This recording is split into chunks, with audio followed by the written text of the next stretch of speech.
Welcome to the Not Your Average Marriage podcast, hosted by my mom and dad, Shanita and Rashad.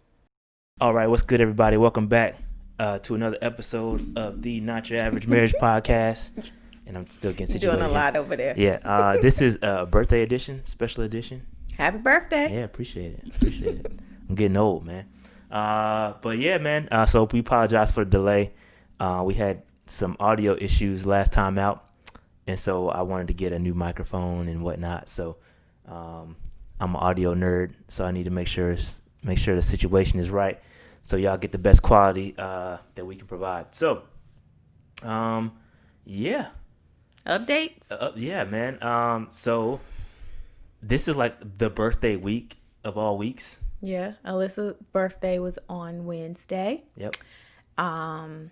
I'm sure y'all saw the post. We could do no party or anything, but we got her a big yard sign.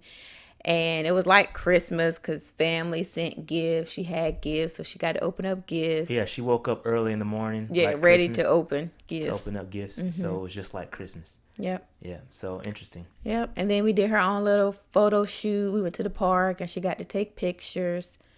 And they didn't come out right because the camera is against me. Okay. But I'm getting there. My photo skills finna be bomb. Like bomb? Is that what we saying? We still say bomb? Like my photo skills finna be lit. Lit. Keep going. Anyway, they about to be good. They about to be good. They're gonna be good. No, we're not saying that. Okay. All right. No. Now just let me know where to stop. I don't know where we at. Anyway, so we had a photo shoot, and then we went and got her some sloth cupcakes. She's in love with sloths. I don't know why it's weird, man. She loves sloths. They're it's pretty disturbing. Those things are not. She got a sloth necklace from her aunt, and her aunt got her sloth book bag. She got the sloth cupcakes. Her sister got her sloth blanket. Yeah. She has a sloth thing on her computer. She got a huge sloth in her bedroom. Like, she just loves sloths. And she thinks they're cute. Yeah, she's dying to go pet them. I think once she goes to pet them, I think the whole thing I think she'll completely be off sloths at that point. Okay, they're weird looking, dude. They are. But I don't know. Anyway, 10 years old is 10. Yep, double digits. Just like yesterday, they were using the forceps to forcefully please stop. remove her from the womb. Please. And now she is 10 years old. It's crazy. The big 10. It's crazy. Yeah. Yep. Time flies, man. And then your birthday's today. So we went to Fayetteville to visit my in-laws, his parents, for the weekend, just to kind of seem like we're getting away. Just different scenery. Yep. But we just went to their house and hung out and came back home. Always good to go home. I love Fayetteville. Fayetteville's my home. Shout out to Fayetteville. Shout out to my high school, Jack Britt. Yeah. Went to Target, saw these. I was like, man, got to get an old class of 2002 Jack Britt shirt. Shout out to the Bucks. But yeah, man, it's fun. Fayetteville's fun. I always enjoy being back home. And so if I had to choose a birthday present, that would be it. That's all I need. I don't need much. It's just another day to me. I kind of got off of the whole birthdays. I think like after 21, birthdays are kind of just days. So I don't really. I didn't give you my birthday gift though, because I left it here at the house. Oh, so it's still here. Back. Yeah. I ain't got it yet. No, I have not given it to you yet. Oh, interesting. I didn't know I had another gift. What do you mean another? When did you get one? I mean, I didn't know I had something left. Oh, yeah. Yeah. Cool. Well, we'll debut the surprise when I find out. Will we? We'll update you next week. Okay. I'll update you guys on what it is. It's such a surprise. It's so much. What are you talking about? But anyway, so to update you guys again, so I think last episode, I talked about how this is completely off topic of what we were just talking about, but last week I had to present at work in reference to, we called it a caring for one another event. And so I did where we asked some African-American employees in the IT department to kind of share experiences. And so I shared the experience of how, I told you guys I was going to do this, how I was going to share how I had to, go by a different name in the workplace versus my real name. And so it's funny because the first thing people said, and I had this whole discussion with my mom, and we had a whole history lesson on how everything was derived and where everything came from. But and I already told you guys I was named after Ahmad Rashad, and so I told them that, and the first thing I get, people hit me back and saying, hey, Ahmad Rashad was this great, wide receiver from the Vikings, blah blah blah. I'm like, dude, I wasn't old enough to know he was a football player. I mean, I think I knew, but I didn't really know. No, I never saw him play. People are pinging me about that, about how, I said he's a great sportscaster, and they got on me about saying he was a sportscaster because he's an NFL player too. But then after I told my story and how, I go after college, I go to the workplace and I'm named. I asked people to call me Ed versus Rashad, and all these people are asking to call me Rashad, and I'm like, dude, I clearly said in the presentation that I'm cool with Ed. Like, at this point, I'm old enough, and it doesn't bother me. But as a 21-year-old, it's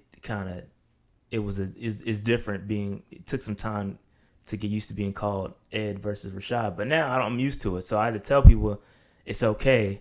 I mean, it's cool, but I just hope they kind of receive the point, of the entire story versus just trying to call me Rashad. You know what I'm saying? So I will reiterate that to people, because there's certain things that we have to go through as African Americans. You gotta kind of sometimes you have to change your whether it be appearance, because I had to do that too, right? I used to have cornrows instead of dreadlocks, and so I was told that it was more professional. We have locks, not dreadlocks. Well, I had locks, so I was told it was more professional to have locks versus cornrows. So that's why I decided to lock my hair up, and that's why it is the way it is now. So, and did you know I was doing some research or whatever, and did you know it's still it's right now it's legal for companies to refuse an employee based on their locks? Why do you think some states made it a law that you can't discriminate based on someone's hair? Yeah, no, I think it was a Some U.S. states you can still do. U.S. Circuit Court approved I think it was a case that was brought up in Alabama, where this lady, she was going to get a job in HR, and it was said that because her hair could get messy.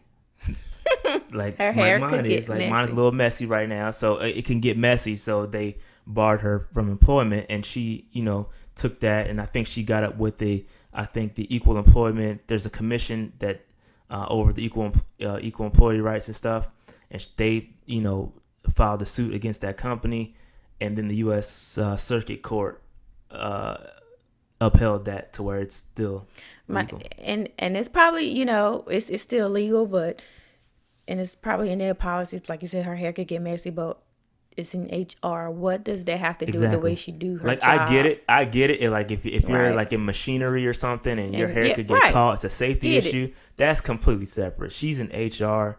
Like, I'm sure like it's not a hazard or something for her.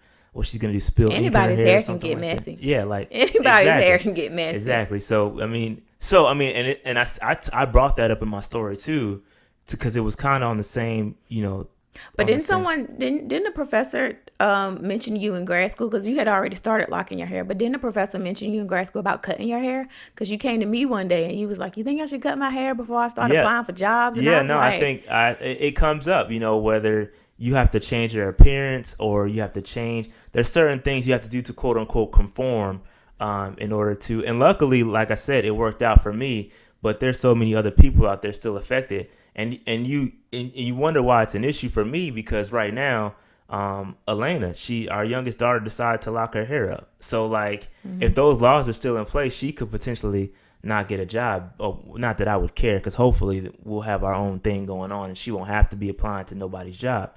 But at the same time, it's like that could affect her down the road. So yes, it's an important issue even to this day in 2020 that these issues still exist. So.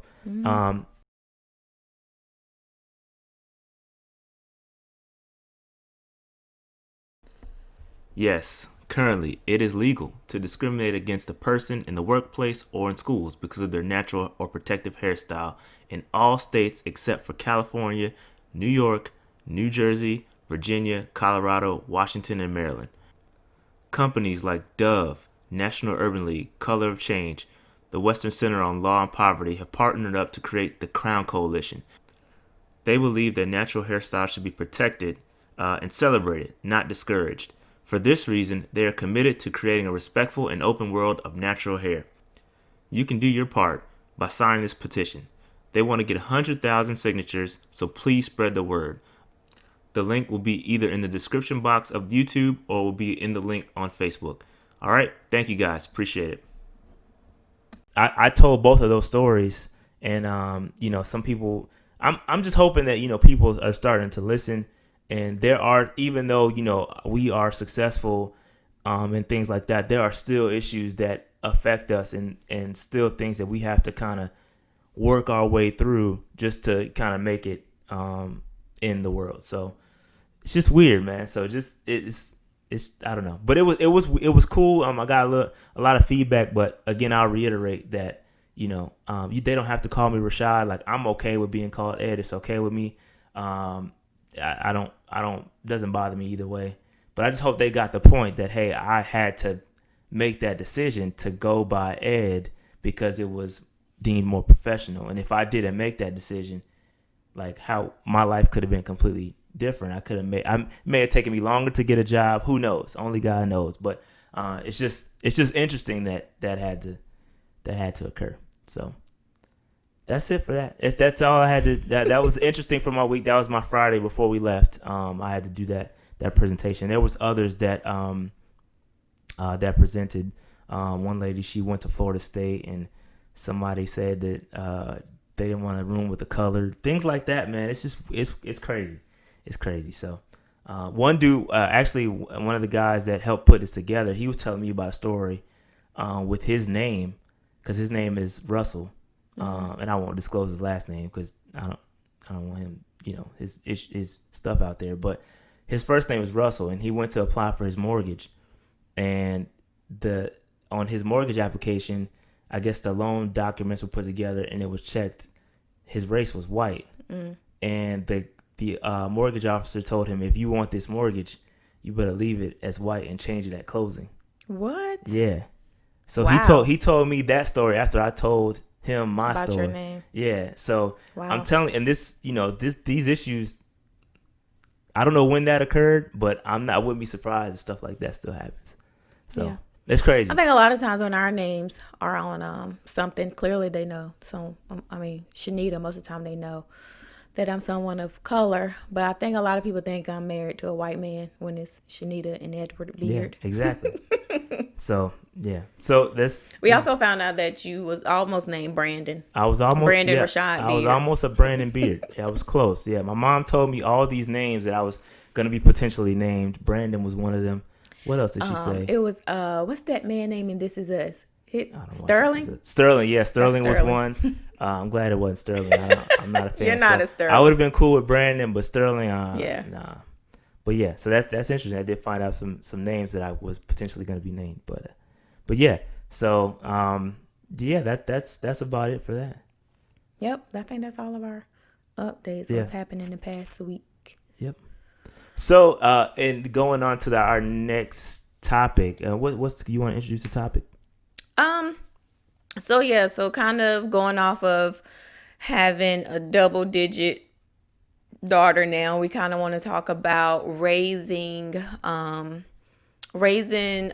black teenage daughter, or raising a black daughter in general. Just kind of some of the things that come along with that. Some of the things that come along with just raising daughters in general and how we're dealing with it. I'm just barely hanging on. I love it. I always wanted girls. Always wanted girls. My grandma had 2 girls. My mom had 2 girls.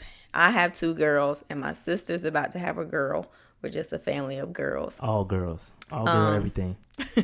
But I want to talk. I wanted to kind of talk about it just because, it's not only going on the same wavelength. It's not only black men that are getting killed now, it's also black women, and some of the kind of things like you talked about your coworker as well, how she saying that she has to come off the people so she doesn't seem like she has an attitude. And I think a lot of times people we're seen as the angry black woman, or when we get loud with people, we're automatically angry or have an attitude when we're just getting loud because you probably don't understand what we're trying to say and we're trying to explain it to you.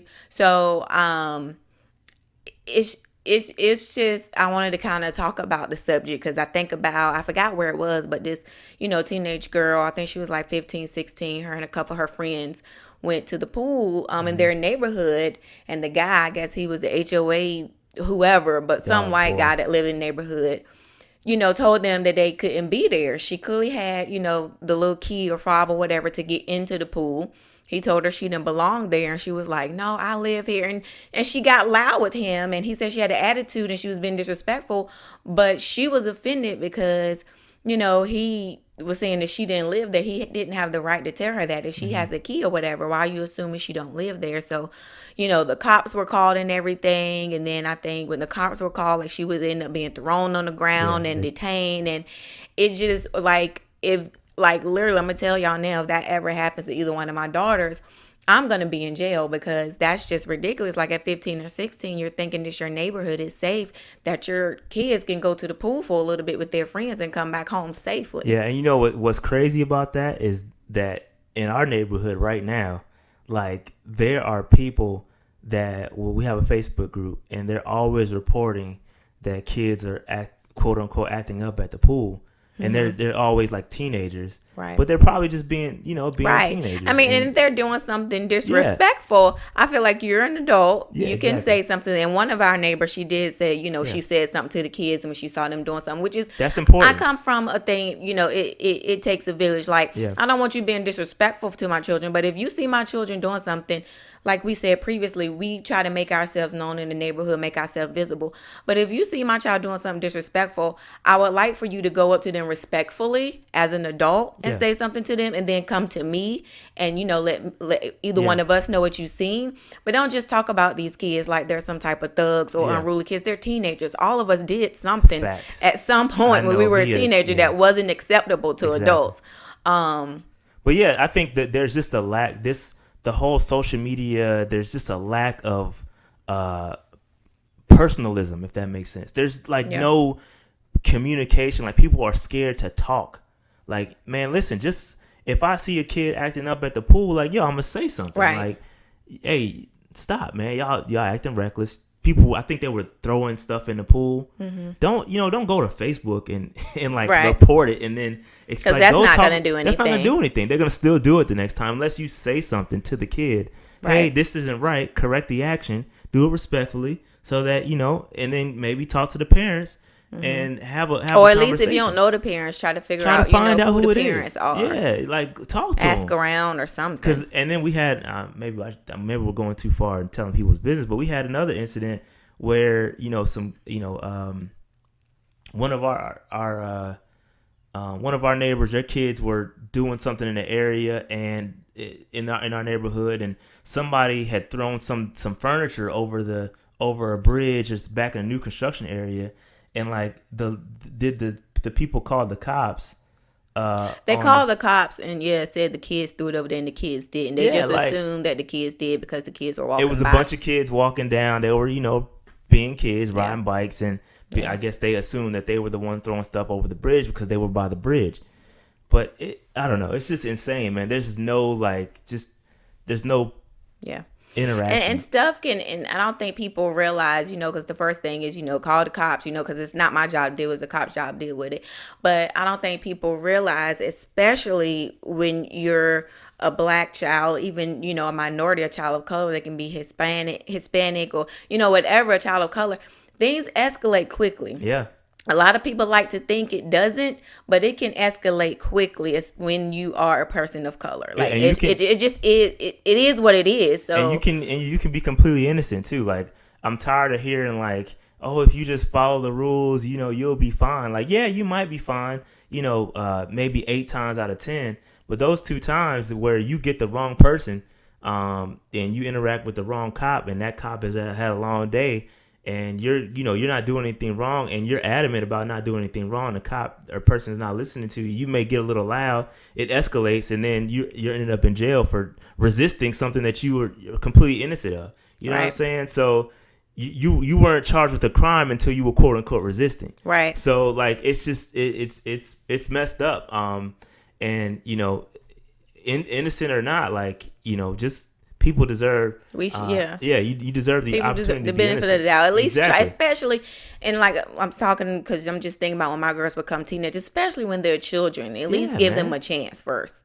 Yeah. It takes a village. Can we just go back to what it used to? Help each other, like talk. Right. If you see a kid acting up, man, talk to him.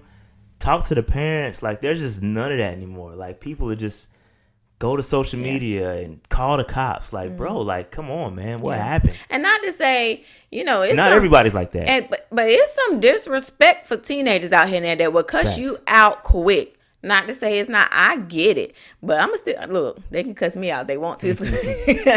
It's gonna be some problems. Right. I'll tell you that now. Right. But still, you're an adult. You should know how to handle the situation as an adult because they're still a child. Yeah, just don't come at people sideways, man. Just be nice, be cool with everybody. Like I'm cool with all the teenagers. They all cool. They all wave, talk to me. Like I joke with them. If they have on some UNC gear, I always say they trash. Right. So I always like just interact because you never know. Like some of these teenagers, or one of these teenagers babysits, or a couple of them babysit our kids. You know what I'm saying? So you want to know who's who and who they're around, kind of what they're doing. So I'm always cool with all the kids, man. So if there was a basketball court, I'll probably be schooling them, but there isn't. No, you wouldn't. You wouldn't. Nope.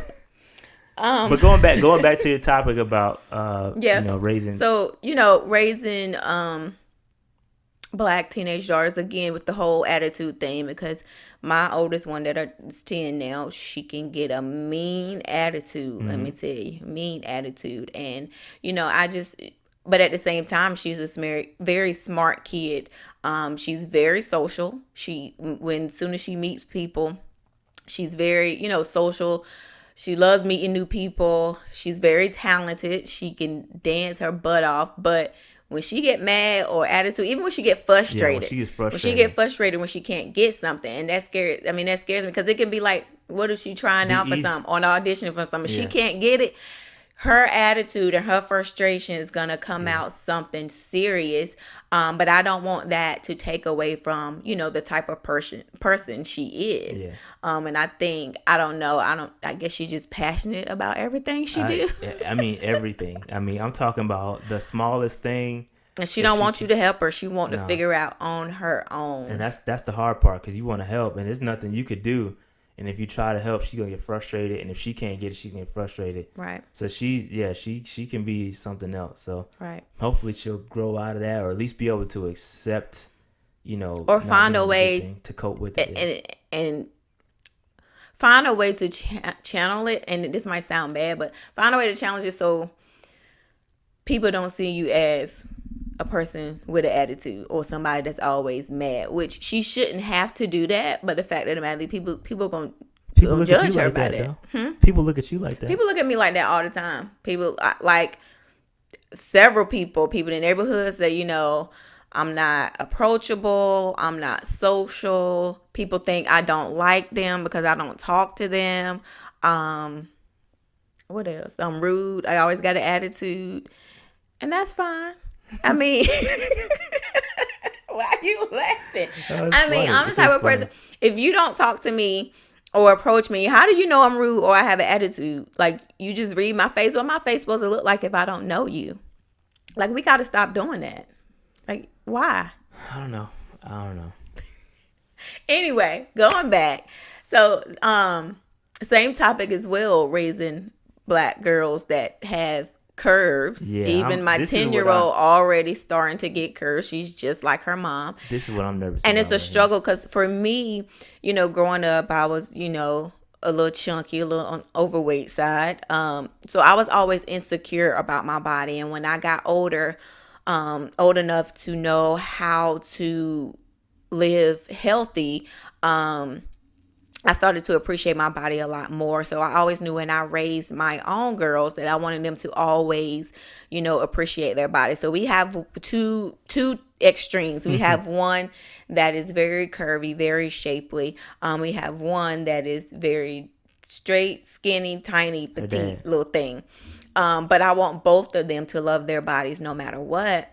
And I try to talk to them about their body so one don't think one body is better than the other one, because they're completely different. But I also want them to be comfortable with their body, because people are going to say stuff like, they say stuff to them already. My 7-year-old, oh my gosh, you're so skinny. Or my 10-year-old, ooh, girl, you got some thick thighs. Like, we want them, I try to teach them so that people are going to say that, and this is how you respond, and this is how you let them know that you're happy with the skin you're in, you're happy with your body, and this is just how you approach it. But yeah, no, it's tough, because I ain't really nothing I could say, but Alyssa, she she is definitely gonna be shaped like her mom, and that's what has me nervous. She's developing. I don't even know what to. I don't know. What are you nervous about? I don't know, man. I don't know. I've never raised a daughter before, so I don't know when this happens. I don't know. But you're saying because Alicia's gonna be shaped like me, it makes you nervous. So it's not just about raising a daughter. Because does Lane make you nervous too? No, not yet. I don't know. I could see Alyssa filling out, and it's just like, yo, and Lane's not there yet, so I don't. Yeah. I don't know. So it's just kind of from a father perspective. You just, you got the shotguns ready, and you just kind of stay strapped. No. I don't. Well, it's coming. You ain't got no shotguns. I don't have a shotty ready, but I have something else for right now, and I will be upgrading in the very near future for all those little boys out there watching. Okay, so and she got crazy uncles too. 15 of them ready. So anyway, yeah. Also, when it comes to dating as well, I want them to be mindful of boys. I don't want them to think it's cute when boys reference their body. I want them to know what's disrespectful. If someone comments on their body, don't think, oh, he likes me because he talk about my butt. That ain't how it works. So that's going to be an issue as well. Just kind of teaching them how to respond to things that people say, whether it's boys or grown men, grown women, just teaching them how to respond when we're not there to protect them. Teaching them how to, it's sad, but how to tone down their attitude or their voice level so people don't see them as threatening or a mad black woman with an attitude. Teaching them how to wear professional hairstyles when it needs be. Alyssa loves wearing her hair just out and curly. But somebody might see that as getting messy. So and they take dance. So a lot of their dance hairstyles, I've been able to let them wear like in a puffy ponytail or, some parts of it curly, but sometimes they have to have a slick bun as well. So them just learning how to manage their hair and wear it when appropriate. That makes sense. So it's just a lot of things to think about raising daughters, and then especially black daughters. It's just especially when dance is they go to a predominantly white dance studio, and it's sometimes those hairstyles and stuff aren't really considered.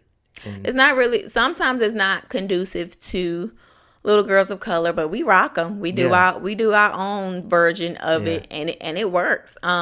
I love the dance studio though. Like they're great. Especially one of the teachers, she talk about the girls' hair all the time. She love it, and we've never had an issue with them saying, "Oh, they can't wear their hair like that." Like, no, we've never had an issue with that. So we figure it out, and we. Miss Michelle, hit me for the solo next year. I'm ready. No, I'm ready. You're not. You're not. I'm always ready. So, what else is that? I think that's it. I think that's it for the girls. Every day is a learning experience for it Dad. Is. I'm not looking forward to the teenage years, but we just hit double digits, so we'll take the days as they come and learn every day. Yeah, it only goes up from here, huh? Yeah, it's going by fast, man. I put a post when Alyssa turned 10. I was like, man, she got 8 more years, and she got to make a decision. What's she gonna do? That's not that long. Like, it's not that long. 10 years went by so quick. It's crazy. At all. It's crazy how time they do say when you have kids, time flies, and they ain't lying, man, for sure. It goes by quick. Yeah, I guess because they keep you busy. All right, so our question to end the episode today is, what do you cherish most about us? Hashtag not sponsored. I think what I cherish most is I love, like, we're kind of on the same. I think our mindset has grown and kind of converged. It's weird for me to explain, but as we've gotten older, like, when you first meet somebody, like, you don't, especially when you're 19. When you're 19 years old, you're young.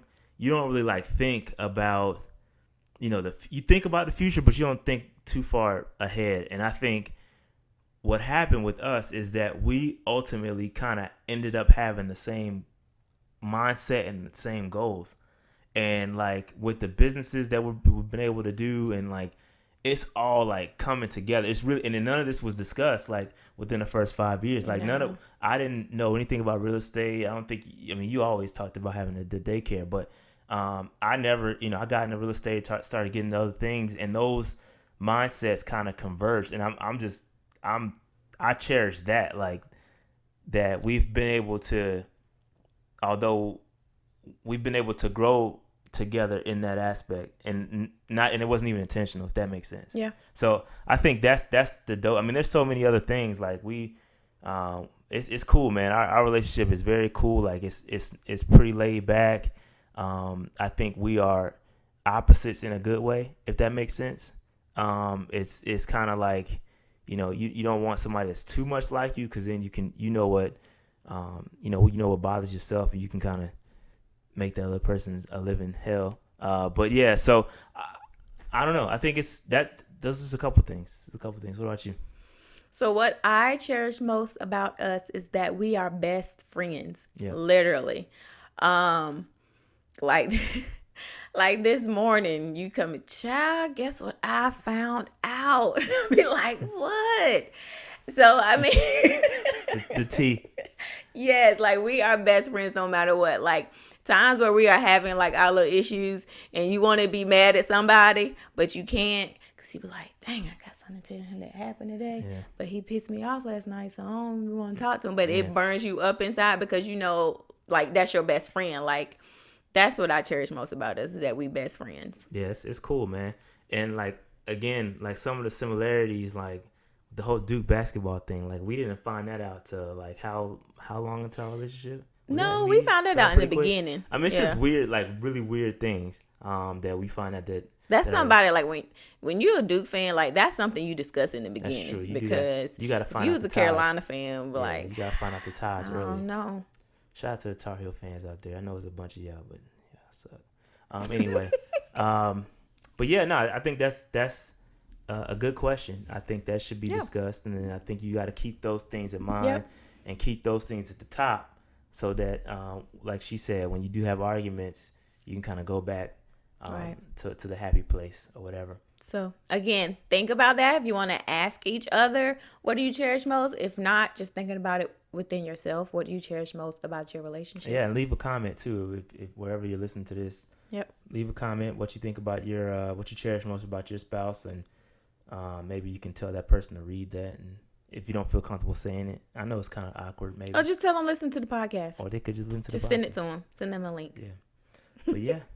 So is that it? That's it. Do you guys want a garden update? No, we don't. We should get a little jingle for the end. No, a little jingle to end the podcast. You want me to sing? No. Okay. Thanks, guys. Thanks, it was great. Guys. Have a good night. Peace out.